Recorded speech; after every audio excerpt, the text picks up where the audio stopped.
Hello everyone, and welcome to another video rant-a-thon. Today I'm going to be talking about a character who I feel has gotten quite an excessive amount of exposure. That character is none other than Eddie Brock, aka Venom. Venom is unquestionably the most popular Spider-Man villain ever, that's kind of the biggest problem I have with him. Personally, I think Venom is a very good villain. The concept for Venom is both original and creepy. I mean, he's a highly dangerous enemy of Spider-Man who both knows the Wallcrawler's secret identity, he's completely invisible to his spider sense, and is totally corrupted with a burning hatred of Peter Parker in general, making him one of the most volatile of the web-slinger's rogues gallery. But Brock is generally perceived by the general public as simply being the most awesome thing since sliced bread. And the 90s is really when Venom's popularity got out of control and completely shot through the goddamn roof. He was featured as a guest in so many Marvel comics, he even got his own comic book series. Now, Brock has sort of gone through his own character arc that turned him into an anti-hero, but in all honesty, I have to ask, why Venom? He isn't the only villain who turned over a new leaf to try to do good. Look at Flint Marko, the Sandman. He was a superhero for a while, so why didn't he get his own comic series? Well, let me answer my own question. Venom's creator, Todd McFarlane, really has the uncanny ability to overexpose and overmarket his own characters. He boasted all these things about characters like Venom and Spawn, and people really genuinely believed him simply because he's a really good artist and because his characters look really, really fucking cool. In the 90s, Marvel books were selling hugely, and McFarlane's infamous puffery about his Spider-Man comics and the character of Venom led to a whole new generation of comic book readers eating up anything that had the Venom character attached to it. I know, because I was one of them. And especially since Venom was something of an anti-hero, which was a very popular archetype during the 90s, that only elevated his glamour even further. I will not deny that Venom is a very interesting character. A lot of the comics that deal with the symbiote and Peter fighting it are really intense, dramatic comic book events, but a lot of the reasons why the symbiote characters like Venom, Carnage, Toxin, Lasher, Scream are so insanely popular is not really because of the characters themselves and their depth and their complexity, but the way that they look. Take a look at Venom himself. He's insanely muscular. He's completely black with a giant white spider drawing across his abdomen. His face looks similar to Spider-Man's mask, except he has a huge, hideous, dinosaur-like mouth full of razor-sharp teeth and a long, forked, snake-like tongue. And if you put a character who looks like that on the cover of every other Spider-Man-related comic, then those comics are going to sell like chocolate-covered marijuana. And all the way from the early 90s to the early 2000s, the Spider-Man books were dominated by the symbiote characters.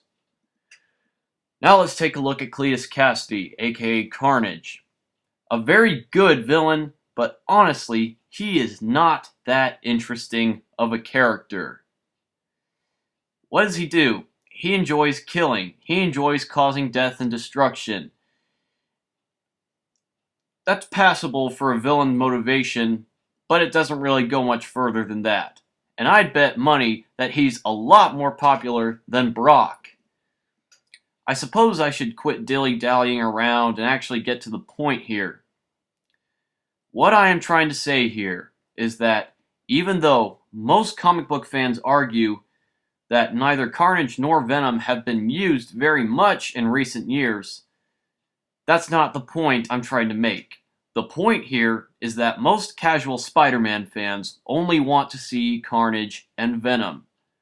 No one else. No Sandman, no Green Goblin, no Jackal, no Doc Ock, no Hammerhead, no Vulture, no Shocker, no anyone. The only characters that they give two shits about is Carnage and Venom. You know, it's just like the problem I have with the Joker. He's a great villain, but at times I really feel that his popularity overshadows most of Batman's other villains. And that's exactly the problem I have with both Brock and Cletus. And even when I tell some of these casual fans that Eddie Brock is a good guy now as Anti-Venom, and that Flash Thompson is the new Venom who is now a good guy, and also that Cletus Cassidy was supposedly killed by Sentry and has now returned, but he's not a Spider-Man villain anymore, they always approach it with the same conservative attitude. It's the attitude that Venom and Carnage should always be Spider-Man villains and that they are the only ones that matter. It's really this kind of attitude that reinforces my belief that if these people cannot bring themselves to be open-minded, that they really don't deserve to be fans of Spider-Man. Shining example, Spider-Man 3. Every person I know who has a pulse absolutely despises this movie for one reason. They fucked up Venom. That's the only reason why all the people I know hate Spider-Man 3 so much. Not the fact that the love triangle between Peter, Mary Jane, and Gwen Stacy was too drawn out and poorly written, or the fact that Harry has amnesia, thus providing a lazy excuse for him not to know Peter's identity, or the fact that they completely ruined the moral concept of Spider-Man's origin by having Sandman kill Uncle Ben instead of the burglar guy that Peter let escape, who would prove to him that with great power comes great responsibility. No, just the fact that Venom was poorly done. Why is it that when Batman and Robin came out, everybody complained about the freeze puns, the Batsuit nipples, and the Bat credit card, yet almost no review I've seen talks about the horrendous way that Bane was portrayed? Because he's simply not as popular as Venom. Just because the way that Sam Raimi, a director who didn't even want to include Venom in the first fucking place, decided to introduce a character who has only like 10 minutes of screen time and not take the time to establish him as a big-time villain. Only for that relatively minute reason alone, everybody wants to burn this movie at the freaking stake. You know what, people? I'm gonna say it right out loud here, right in front of everybody. Fuck Venom and Carnage. They are not only the most overrated Spider-Man villains, but also the most overrated Marvel villains ever.